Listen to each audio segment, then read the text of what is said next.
의원이 제가 말은 맞는 말이고 분명히 이상적이고 방향은 맞는데 현실적으로 과연 시장 참여자들이 가능하다고 교수님의 말씀을 받아들일까에 대해서는 저도 여전히 지금 좀 이해가 잘 안 되는 부분이 좀 남아 있는데 계속 여쭤보도록 하겠습니다. 박예민 평론가님 어떻게 보세요?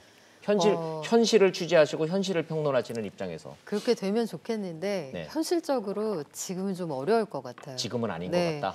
일단 우리가 월급 받는 그 명세서 보면 얼마나 복잡합니까? 기본급은 쥐꼬리만큼이고 성과급이 우두두 붙어 있잖아요. 근데 지금 이제 최저임금이 올라갔다고 하니까 2달에 한 번 주던 상여금을 다 쪼개서 50%씩 매월 주는 걸로 바꾸고 별도로 지급하던 식비까지도 기본급으로 집어넣고 그러니까 정책이 나오면 항상 정책 위에 대책이 있잖아요. 현실적인 문제를 고려하면 교수님께서 말씀하신 그 선의는 충분히 파악하겠는데 당장 적용하기는 조금 어려울 것 같고 다만 투트랙으로 같이 바꿔가는 노력은 필요할 것 같습니다. 그런데 당장 우리가 오늘의 이 문서화되는 합의에 이르기 위해서는 아주 현실적인 문제를 가지고 논의를 해야 되거든요.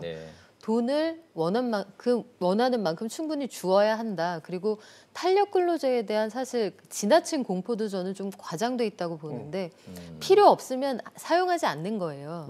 합의를 해서 서면 합의를 통해서 아주 부득이하게 필요할 때 사용하는 제도이기 때문에 앞문 뒷문 다 했는데 비상구 왜 만들어 이런 얘기거든요. 하지만 비상구는 불나면 필요할 수 있으니까 불나면 나가라고 만드는 건데 평소에 필요 없으면 사용 안 해도 됩니다. 그러니까 그런 자세로 협상의 막바지까지 좀 열린 마음으로 좀 우리가 애를 이걸 볼 써주실 필요가 있을 것 같습니다.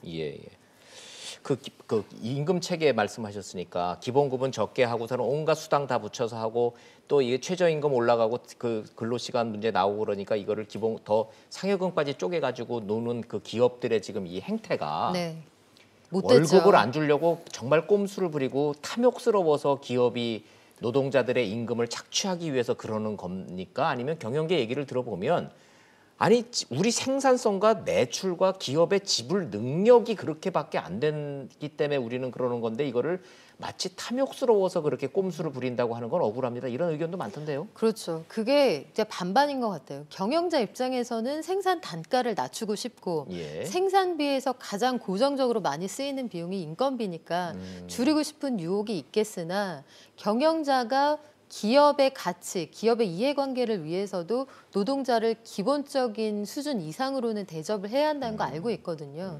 그 뭐 한비자까지 갈 것도 없겠습니다만 인간관계라는 게 서로의 이해관계가 맞아 떨어질 때 시너지가 극대화되는 건데 지금 보면 지금 말씀하신 게 맞아요. 기업이 무조건 악당도 아니고 그렇다고 선의를 베풀어야 하는 자선사업가도 아닙니다. 현실과 그 도덕률 사이에서 아슬아슬하게 균형을 잡는 건데 지금 그래서 아마 막바지까지 가는 이번 타협도 결국은 그러면 우리가 원래 해줄 거였지만 마치 양보하는 것처럼 해줄게 선에서 타협이 될 가능성이 그래서 남아있다고 보는 거죠. 알겠습니다. 저도 이 문제를 선과 악의 시각으로 바라보고 질문을 드리는 거는 저희가 얼마나 바보스러운 질문이었다는 걸 순간 박유민 평론가님 설명을 들으면서 제가 새삼 느꼈습니다. 현실적으로 우리는 경제 얘기를 하고 있는 거기 때문에 현실에 두 발을 들고 현실적인 구체적인 내용, 시청자 여러분들이 궁금하신 내용을 이제 다시 돌아가 보도록 하죠. 정 위원장님, 그래서 다시 가장 중요한 거, 임금 보전. 자, 어떻게 해야지 합리적으로 안 가는 겁니까? 자, 탄력 근로 기간은 늘린다 쳐요. 그게 현실이니까. 그러면 임금 보전 어떻게 하면 되는 겁니까? 결국 이제 경영계에서 임금 보전과 관련해서 확실한 입장을 내놓지 않으면 앞으로 한국 사회에서 사회적 대안은 쉽지 않을 거다 저는 이렇게 봅니다. 실제로 이 탄력 근로제라는 거 적용되는 기업도 안 되는 기업도 있고 이미 대기업 대공장들은 다 뭐 그 안으로 다 들어서 별 필요도 못 느끼고 있습니다. 결국 중견기업, 중소기업은 어려서 뭐 별 필요도 또 없다는 거 아닙니까? 물량도 많지 않고 중견기업 중심으로 대상이 되는데 이 정도에서 임금 보전과 관련해서 할증과 관련해서 명확한 입장을 내지 않으면은 사실은 사회적 대화가 어려운 거죠. 사회적 대화가 안 되는 거기 때문에 경영계가 그런 걸 역할을 해야 되고 특히 어느 정도 레인지면은 합의가 가능하다라는 이 레인지 말씀 못 하시나요? 정확하게 뭐 결국은 가산 하는 거 예. 1.5배 주는 거 그거죠, 뭐. 1.5배. 예, 1.5배. 예, 1.5배를 예. 보장해라. 현장에서는 1.5배 지급할 수밖에 없습니다. 8시간 넘어가는 연장 근로는 예. 다 지금 현재 1.5배를 받고 있거든요. 그런데 탄력 근로제라 해가지고 그걸 갖다 못 해주겠다 이러면은 네. 현장에서 작동도 안 되고 또 뭐 사용자 단체의 대표성도 존중받기 어렵습니다.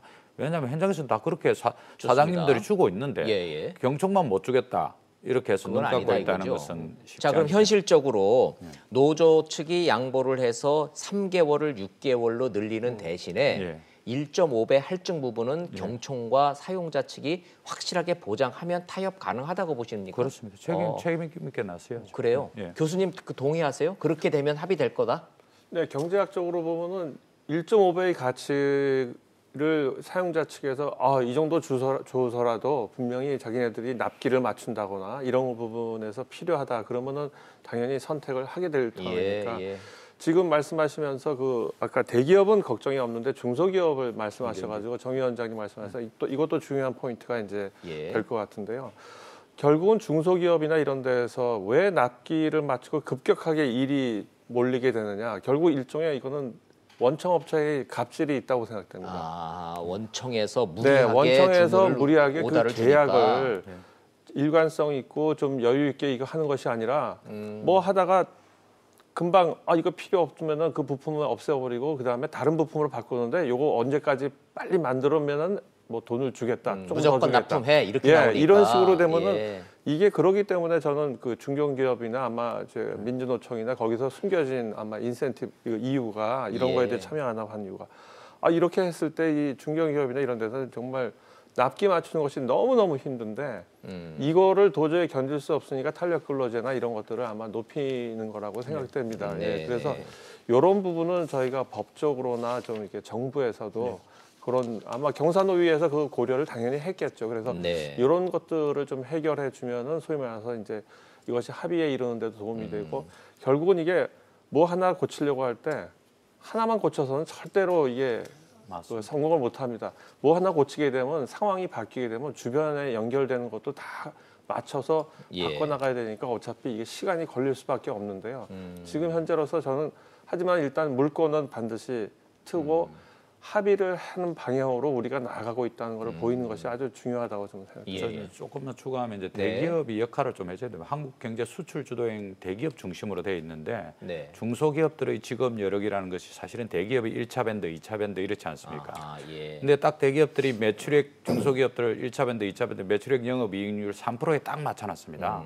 그 정도 가지고는 사실은 이 뭐 임금 인상이라든지 여러 가지 조건에 대응하기 어렵거든요. 그래서 역량 있는 중소기업들 협력업체들은 4%, 5%좀 올려줘서 네. 실질적으로 그것이 중소기업, 중소영세 이 사업장의 노동자들이 이 임금도 좀 받고 실질로 역할을 할 수 있도록 그렇게 해주면 이 경제가 선순환으로 돌는데 예. 그러지 않다 보니까 여러 가지 문제가 생기는 거거든요. 그래서 대기업이 예. 좀 역할을 충분히 좀 해주는 것이 지금 말씀하신 건 저는 조금 이제 그 약간 반대인데요. 대기업의 자비를 구하기보다 왜냐하면 이것이 어차피 서로 1대1 관계로 얽매여 있으면은 대기업이 갑질을 할 수밖에 없는 구조입니다. 네. 그렇게 되기 때문에 저는 요 부분에 있어서 중요한 것이 옛날에 GM이 그 자동차 그 페인트 하는 회사를 이 회사는 포드나 다른 회사에도 이 아주 기술력이 있고 좋아서 공급을 해줬었는데 그거를 GM이 못하게 자기네들이 사버렸습니다. 그러고 나서 이 회사가 망했어요.